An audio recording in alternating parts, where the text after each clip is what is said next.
Boa noite. Realmente é um prazer podermos estar estudando a palavra de Deus. Que Deus, de uma forma tão especial, se revela a si mesmo para nós, né? Aí, na verdade, o pastor Flávio, quando fez aquele estudo de Belém, né, no Natal, eu fiquei tão empolgada que eu comecei a folhear e verificar, né, que a descendente da Ruth, né, é o rei Davi. O rei Davi na verdade, faz parte da genealogia de Jesus, e eu fiquei assim, né? Comecei a verificar, eu fiquei muito empolgada. Então, eu vou compartilhar do que eu acabei sendo abençoada. É uma mensagem super simples, né? Mas a gente vai considerar alguns pontos. Então, começamos, todos gostaríamos de abrir o livro de Ruth, capítulo 1, né? Aí a gente vai meio que transcorrer, pegar os pontos principais para chegar no objetivo que a gente quer chegar, tá bom? Então, vemos aqui, na verdade, a Ruth faz parte da época de Juízes, e a época de Juízes foi uma época bastante sombria do povo de Israel, mais de 400 anos, 450 anos. E nesse meio, a Ruth e Samuel são as luzes, né? Então, a Ruth faz parte da história de Juízes. Aí o que que acontece? Que o povo de Israel, quando afastava de Deus, Deus mandava os serem oprimidos pelos inimigos, aí eles clamavam a Deus. Aí Deus mandava libertador, né? Então, na verdade, essa é a sequência de 450 anos. Mas aqui a gente pode, então, ver, nesse meio, vemos, então, a fome acontecer. Capítulo 1, versículo 1, está escrito sobre a fome, sobre a crise na terra de Belém de Judá. Ali, nós vemos o grande problema nosso quando há crise, quando há dificuldade. Ao invés de a gente enfrentar, a gente realmente ter, né, uma postura de fé e buscar a Deus e buscar a solução de Deus, a gente acaba buscando uma solução humana, né? E foi o que aconteceu com Elimeleque. Elimeleque fugiu dessa crise, dessa fome, deixou sua terra, deixou tudo e foi para a terra de Moabe, que está no versículo 2. Eles foram para a terra, no versículo 1 mesmo, né? Eles foram para a terra de Moabe. Então, eles chegaram lá. Então, é a família Elimeleque, a Noemi, aí vemos Malom e Quilion, né? E ali o Malom e Quilion acabaram casando com moabitas. Malom casou com a Ruth, Quilion casou com a Orfa. E assim, passaram-se os anos, aconteceu que Elimeleque morre, Malom morre e o Quilion também morre. Então, ficaram 3 viúvas, a Noemi, a Ruth e a Orfa, né?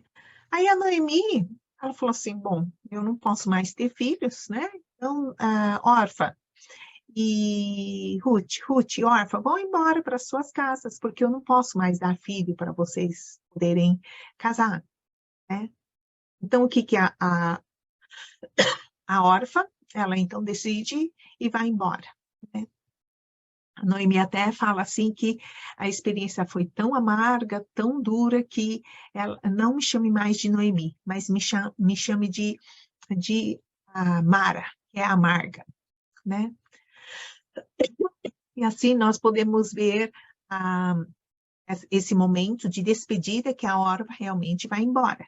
Mas a Ruth fica, nos versículos 15, aliás, 16 e 17. A Ruth faz uma declaração de fé, né? Que nós podemos ver aqui.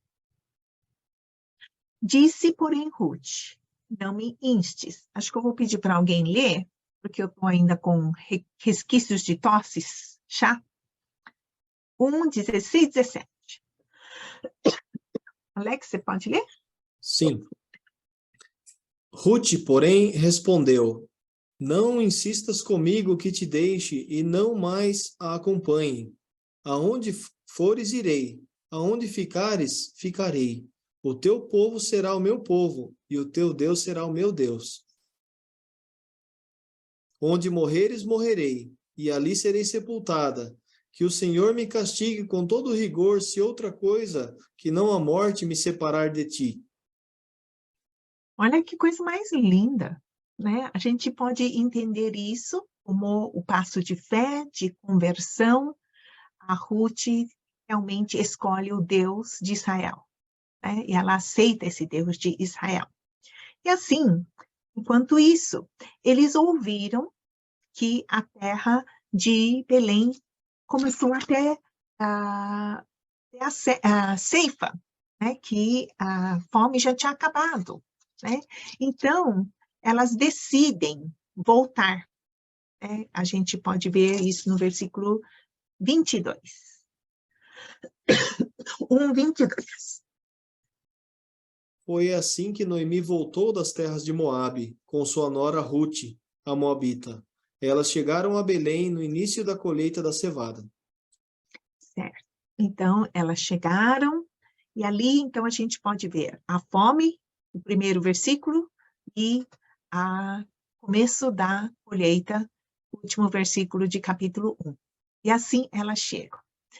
E aqui a gente pode ver uma coisa muito importante na vida espiritual, na vida de fé, né? Que nós, quando afastamos de Deus, quando nós tentamos resolver humanamente, né? É o que aconteceu com a Noemi, né? Que perdeu o marido, filhos, ficou na pior, né? Realmente não poderia estar no estado pior.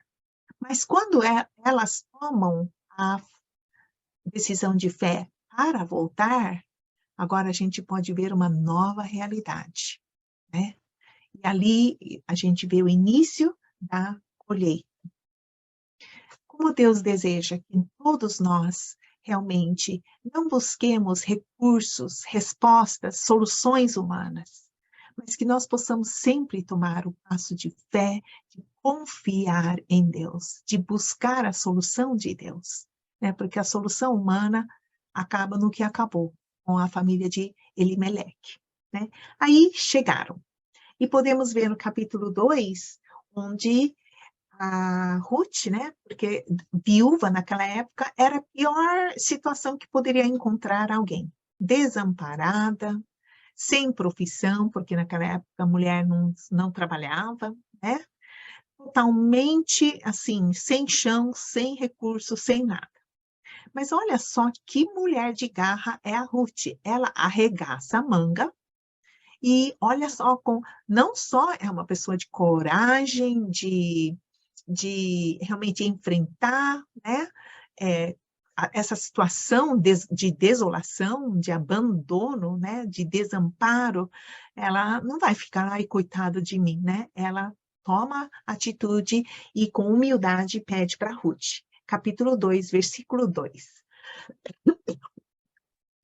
Ruth, a moabita, disse a Noemi: Vou recolher espigas no campo daquele que me permitir. Ah, minha filha, respondeu Noemi.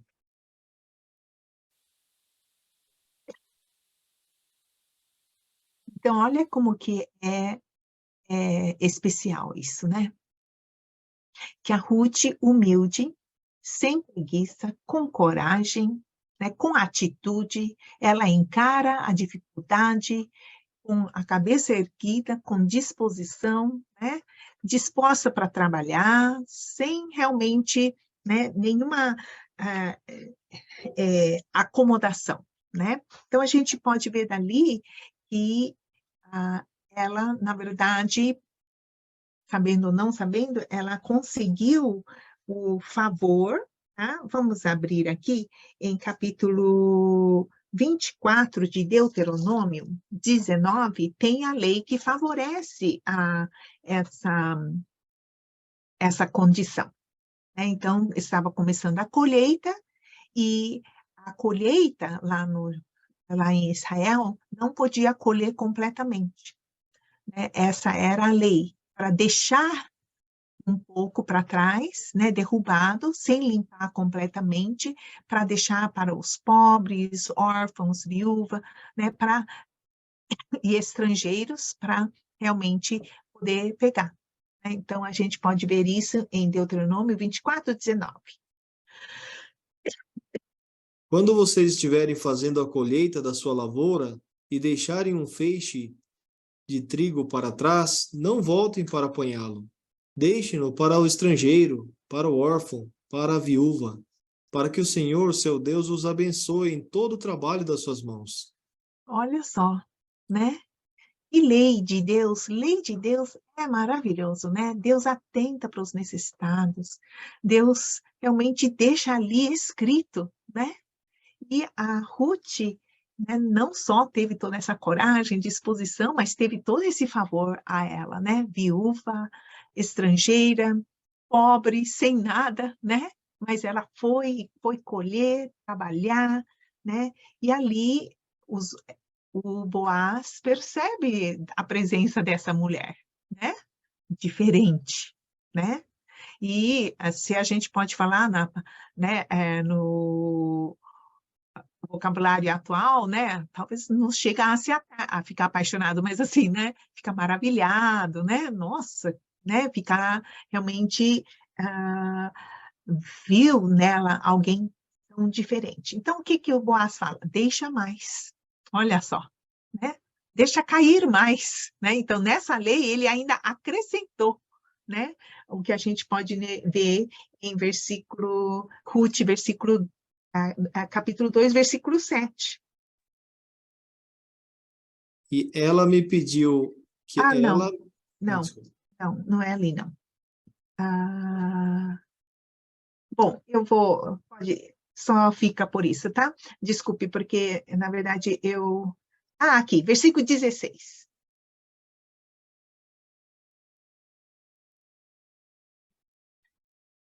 Pelo contrário, quando estiverem colhendo, tirem para ela algumas espigas dos feixes e deixem-nas cair para que elas as recolham e não a impeçam. Olha só, né? Olha só que legal, né? Então, tinha, por um lado, a lei de Deus amoroso, benigno, bondoso, compassivo, que atentou para as viúvas, estrangeiras e pobres, mas Boaz foi além, né? Dá para entender aqui, né? Não cumpria a lei apenas, mas vemos ali alguém realmente de coração imenso que atendeu e beneficiou a ela, na verdade, lanchou com ela, compartilhou o lanche, a marmita com ela, né? Deu água para ela. Então a gente vê ali alguém muito generoso, né?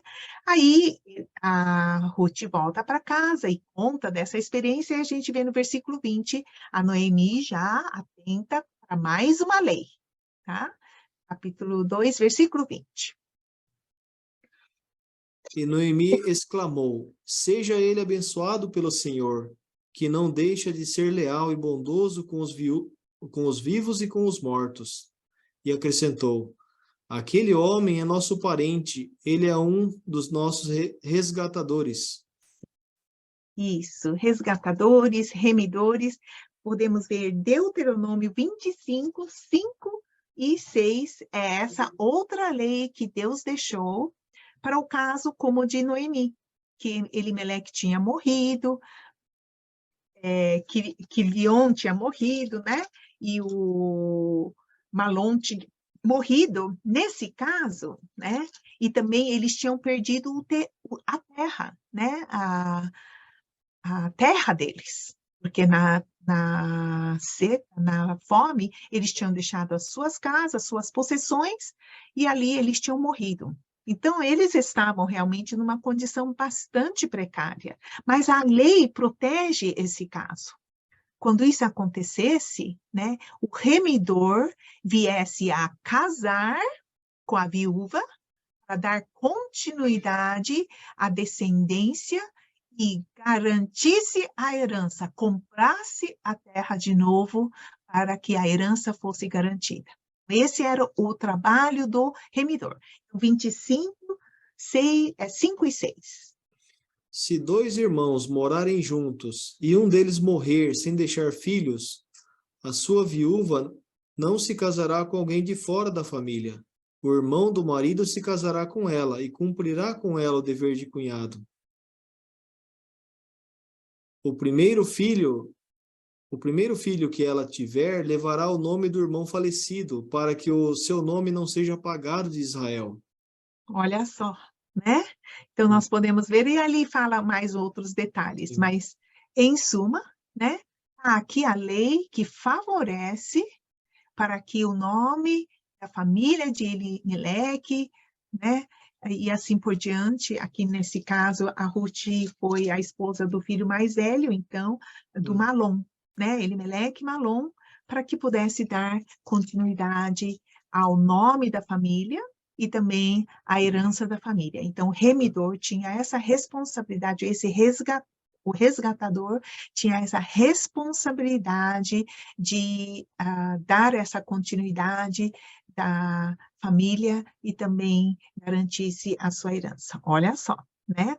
Então, a Noemi, lembrando de tudo isso, contou para a Ruth e falou, olha, Ruth, agora é a coisa meio, a gente é meio sem, é difícil compreender, mas à noite você vai lá, fica nos pés dele, né, e peça para ele ser o remidor, e ela fala, tudo que a senhora me disser, eu vou fazer. Olha que nora boa ela, né? Capítulo 3, versículo 5. Tudo que me disseres, farei, né? Humilde, obediente, disposta, né? Realmente abraçou a causa, né? A sua responsabilidade, e assim ela chega à noite, né? E ela pede, no versículo 9, 3:9. Quem é você? Perguntou ele. Sou sua serva Ruth, disse ela.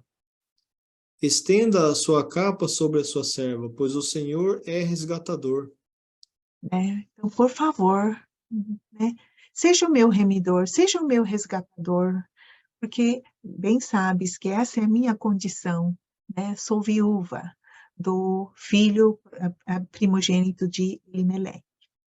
Aí ele abraça essa causa, ele realmente atenta, ele fica empolgado por uma mulher tão disposta, mas, né? Aí que está a questão. Então, vamos abrir o parênteses e voltar para a questão.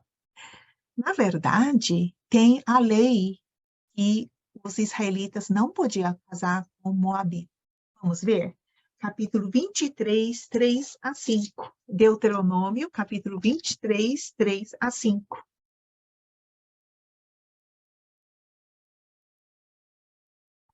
Nenhum amonita ou moabita ou qualquer um dos seus descendentes até a 10ª geração poderá entrar na Assembleia do Senhor, pois eles não vieram encontrar-se com vocês com pão e água no caminho, quando vocês saíram do Egito. Além disso, convocaram Balaão, filho de Beor, para vir de Petor, na Mesopotâmia, para anunciar maldição contra vocês. No entanto, o Senhor, o seu Deus, não atendeu Balaão e transformou a maldição em bênção para vocês, pois o Senhor, o seu Deus, os ama. Então, o que está escrito? Que o povo de Israel não podia casar com Moabita, não é? Essa era a lei. Sim. E agora? Boaz poderia casar com a Ruth ou não? Ela é moabita, né? Tanto é que é falado várias vezes, moabita, moabita. Será que ela era moabita? Sim, ela era moabita de origem, mas ela já era israelita. Ela deixou de ser moabita, ela deixou sua parentela, ela deixou a fé do moabita, ela não era mais pagã, ela não era mais idólatra, ela adorava Deus de Israel. Ela deixou a família dela, como a gente fez a leitura em Salmo 45, né? Ela deixou a casa dela, a casa dos pais, para realmente fazer parte de uma nova família, né? Então, a gente vê dali que ela não era mais moabita, não é? Então, mesmo que o Boaz viesse a casar com a Ruth, ela já era uma israelita pela fé, pela conversão. né? Como está escrito em Salmo 45, ouve, filha, e olha, inclina teus ouvidos e esquece-te do teu povo e da casa de teu pai. E o rei se afeiçoará à tua formosura, pois ele é o teu Senhor, obedece-lhe, né? Então, o que a Ruth quis dizer ali, que quando falou para Noemi, o teu Deus é o meu Deus, o teu povo é o meu povo, eu não sou mais moabita, eu deixo de ser, eu esqueço a minha família, agora eu sou adoradora de Deus de Israel, né? Portanto, o Boaz poderia casar com ela, certo? Porque ela não era mais a moabita, né? Que ela deixou a família dela, ela deixou a fé, a idolatria, para realmente seguir a fé de Israel. Então, nós podemos ver aqui no capítulo 3, versículo 10 de Ruth, o Boaz reconhecendo essa disposição que ela demonstra. Ruth 3:10. Boaz lhe respondeu: O Senhor a abençoe, minha filha. Esse seu gesto de bondade é ainda maior do que o primeiro, pois você poderia ter ido atrás dos mais jovens, ricos ou pobres. Pode ler em seguida. Agora, Até minha, acho fi... que... Uhum. Agora, minha filha, não tenha medo, farei por você tudo o que me pedir.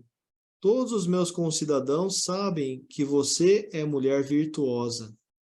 Certo. Agora, para resumir, tinha um remidor, um resgatador, que era mais perto, era um parente mais próximo do que o Boaz. Então, Boaz precisava apresentar publicamente e perguntar para esse resgatador, né, que ele haveria de assumir a Ruth ou não, né? E se caso ele não assumisse, ele falou, eu assumo, né? Então, ele prometeu isso e acontece no capítulo 4, esse evento em que o Boaz vai perguntar para esse remidor primeiro, né? E vamos ver a resposta desse remidor, desse resgatador, versículo 6. 4, 6. Diante disso, o resgatador respondeu: Nesse caso, não poderei resgatá-la, pois poria em risco a minha propriedade. Resgate a você mesmo. Eu não poderei fazê-lo. Olha só, né? Então, esse resgatador, que era parente mais próximo, recusou publicamente, tá? Era um momento público, né? Tem todo o ritual, mas ele falou: não, eu não vou arriscar o meu nome, eu não vou arriscar minha família, eu não vou arriscar minha propriedade, né? Vai você, seja você o resgatador, né? Então, em outras palavras, para Boaz ser o resgatador da Ruth, ele estava negando seu próprio nome, né? Da sua família. Ele estava colocando em risco, né, sacrificando a sua própria posse. E, pelo jeito, ele era uma pessoa abastada, uma pessoa poderosa, uma pessoa que tinha bastante posse, mas ele não calculou, né, essas perdas, esse sacrifício, nada, né? Ele assumiu a Ruth. Então, nós vamos ler agora o restante, de versículo 13 a 22.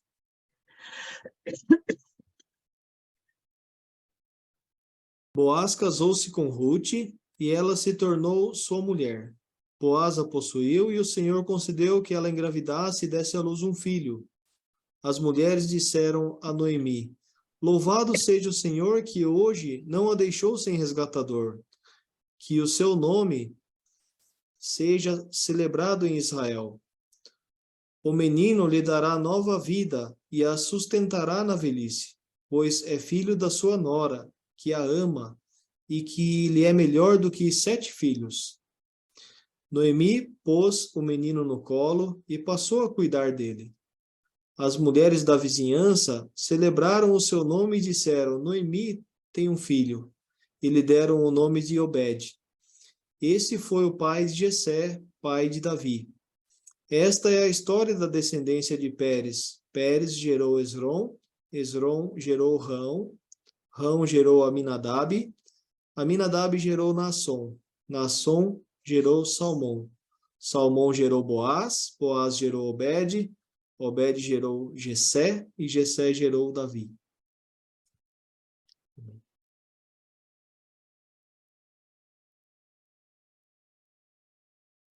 Microfone, pastora Ruth. Aqui nós podemos ver, então, essa descendência de Boaz, né? Vamos agora para Mateus, capítulo 1, só para a gente verificar, certificar, né? Para ver. Olha o título de Mateus 1:1, Genealogia de Jesus, certo? E aí vamos ler de capítulo 1, versículos... Bom, vamos de 1 até 6, gerou ao rei Davi. Registro da genealogia de Jesus Cristo, filho de Davi, filho de Abraão. Abraão gerou Isaque, Isaque gerou Jacó, Jacó gerou Judá e seus irmãos, Judá gerou Pérez e Zerá, cuja mãe foi Tamar. Pérez gerou Esrom, Esrom gerou Arão, Arão gerou Aminadab, Aminadab gerou Naasson, Naasson gerou Salmão. Salmão gerou Boaz, cuja mãe foi Raabe. Boaz gerou Obed, cuja mãe foi Ruth. Obed gerou Jessé. E Jessé gerou o rei Davi. Davi Olha gerou só, Salomão. Tá bom. né? Geração de Jesus, genealogia de Jesus. Vamos, procura ali, onde que está Elimeleque? Hã? Acha ali o Elimeleque? Pastor Flávio, pode subir um pouquinho? Podem ver Elimeleque ali? Só tem Boaz, né? Aí tem a Ruth. Sobe um pouco, desce um pouquinho. Tem a Ruth? Tem a Noemi? Não tem Elimeleque, nem a Noemi. Olha só que interessante. Boaz, quando ele assumiu ser o resgatador, ele arriscou tudo, não foi? O nome da sua família, ele ia viver para o nome de outra família, né? E ele arriscou sua herança, sua possessão. Arriscou tudo. Não, eu vou resgatar, né? Nome dos dois, Boaz e Ruth, que está aqui. E não é de Elimeleque e Noemi. Né? O que Deus quer falar aqui? Né? O que também nós gostaríamos de apropriar para nós mesmos? Será que eu faço parte da genealogia de Jesus? Né? Todos nós cristãos, a fé de Abraão, nós temos o direito de sermos filhos de Abraão, podemos fazer parte da genealogia de Jesus, assim como Boaz e a Ruth. Será que eu faço parte da genealogia de Jesus? E o que nós podemos ver através dessas duas pessoas? Alguém disposto para deixar tudo. Alguém disposto para realmente sacrificar tudo. A sua descendência, o seu nome, a sua possessão. Assim, nós possamos realmente, nós podemos viver para nossa próprio nome, a própria possessão, né? Mas não vir fazer parte da genealogia de Jesus. Então, a pergunta hoje que nós precisamos fazer para nós mesmos. Será que eu faço parte da genealogia de Jesus? Aí tem toda a resposta do Novo Testamento. Todos aqueles que o receberam. Recebe a Jesus. Deus nos deu o poder de sermos feitos filhos de Deus, aqueles que creem em seu nome. Né? E Jesus, ele veio dar a sua vida. Então, quando nós recebemos a vida do Filho de Deus, o Filho de Deus, todos nós podemos ser feitos filhos de Deus para fazer parte da genealogia de Jesus. Os irmãos de Jesus, que ele não se envergonha de chamar de irmãos, que ele quer nos introduzir para sermos herdeiros de Deus, co-herdeiros com ele, né? Na herança eterna de todas as riquezas, da sua graça, da sua glória, todas as bênçãos nos lugares celestiais, todas as bênçãos espirituais nos lugares celestiais. Olha só, que privilégio poder fazer parte da genealogia de Jesus, né? Nós gostaríamos de fazer essa pergunta para nós mesmos. Será que eu vou seguir o caminho do Elimeleque, né? Ou aquele outro resgatador lá? A gente nem tem nome, né? Nem foi registrado o nome na Bíblia, né? Porque para Deus, o nome desse outro resgatador não valeu. Por que o nome do Boaz está ali? Porque o nome da Ruth está ali, para ser o exemplo de que nós podemos fazer parte. Nós mesmos gentios, quando realmente aceitamos Jesus, podemos ser feitos filhos de Deus, né? Podemos fazer parte da família de Deus, do povo de Deus. E assim, fazer parte da genealogia de Jesus, né? Que Deus possa realmente nos ensinar a nos conduzir para que todos nós possamos fazer parte da genealogia de Jesus, né? E quem faz parte da genealogia de Jesus está com o nome escrito no livro da vida do Cordeiro, né? E aquele nome, o meu nome, registrado no livro da vida do Cordeiro, é o que vai valer, né? Ah, mas Deus, eu li Bíblia, orei, darará, né? Mas seu nome não está aqui. Seu nome não está na genealogia. Não vai poder ser herdeiro do céu, né? Portanto, vamos pedir para que todos nós possamos ter o nosso nome escrito no livro da vida do Cordeiro. Então, gostaríamos de fazer a oração. Pai, muito obrigada, Senhor, por esse estudo até simplificado, mas ao mesmo tempo a genealogia de Jesus e muitas outras genealogias pela Bíblia começa a ter sentido, porque todo esse nome, na verdade, faz a gente questionar: será que eu faço parte da genealogia de Jesus? É a única coisa que vai valer para a eternidade, para eu ser o herdeiro, co-herdeiro com Jesus. Ajude-nos, ó Pai, para que nós possamos ter essa certeza de estar fazendo parte da genealogia de Jesus. O nosso nome escrito no livro da vida do Cordeiro. É o que nós te pedimos. Não só cada um de nós aqui hoje presente, mas os nossos familiares, os nossos amigos, os nossos parentes, todos venham a fazer parte da genealogia de Jesus. É o que nós te pedimos e oramos em nome de Jesus. Amém.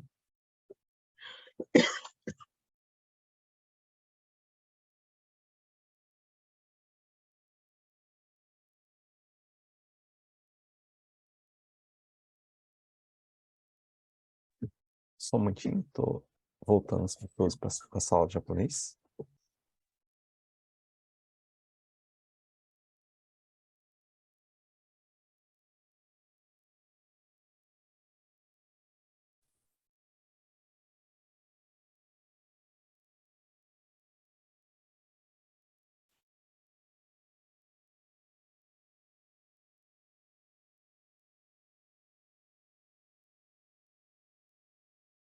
Agora a gente gostaria de louvar a Deus com um louvor em japonês.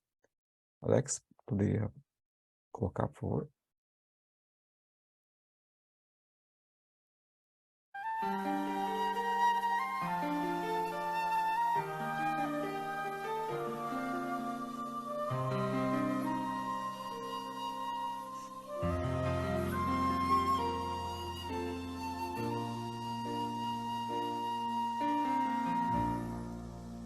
引き寄せて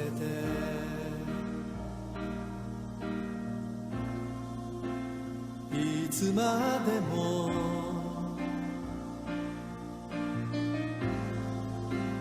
私を友と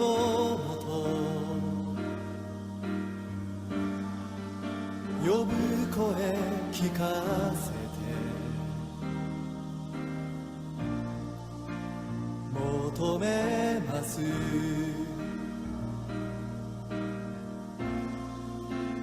あなただけ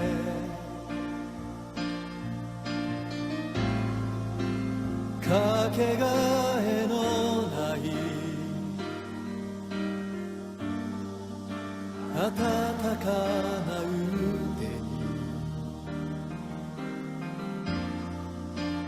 もう一度戻らせて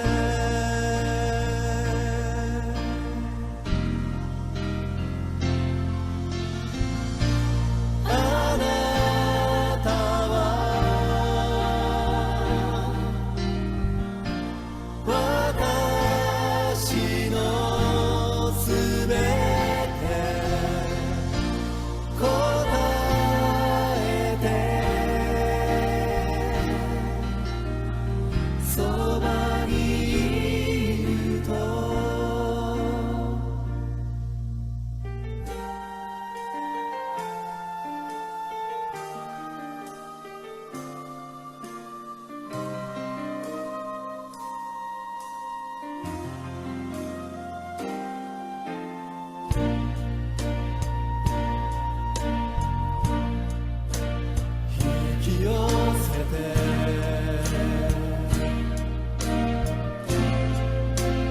いつまでも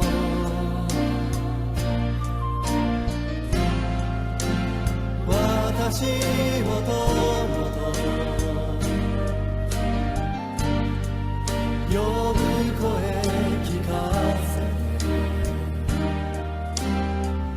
求めますあなただけかけがえのない温かな腕もう一度戻らせて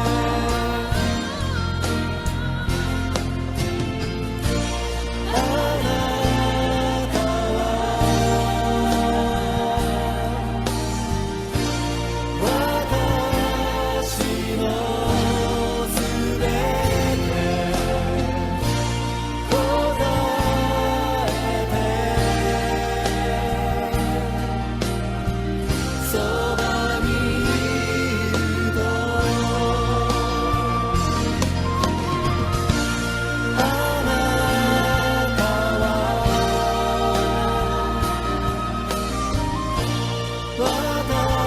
私のすべて答えてそばにいるとそばにいると Que a graça do nosso Senhor Jesus Cristo, o amor eterno do Pai e a comunhão do Espírito Santo seja convosco sempre e para sempre. Amém. Amém. Amém. Então, muito obrigado a todos. Aproveito para convidar os senhores, né, que é quarta-feira, toda quarta-feira a gente tem um culto de oração. Está escrito, né, orar sem cessar. Então, nunca é demais estar orando. Então, estendo o convite, então, para quarta-feira, às 9h30, nosso culto de oração. Então, gostaria de estar despedindo de vocês, encerrando a plataforma. Muito obrigado a cada um de vocês, Alex, Rick, Tadashi, senhora Adisono, senhora Mariko, Elias, pastora Kyoko, obrigado pela tradução, senhor Takahama, dona Yuki, Érica, muito obrigado, que Deus possa estar abençoando cada um de vocês. Então, Obrigado boa semana a para cada um de todos. Boa vocês. noite. semana, boa Oyasumi noite. nasai, minasama. Oyasumi nasai. Boa noite. Boa noite. Deus abençoe. Mariko-san, o inori shite orimasu yo. Oyasumi nasai.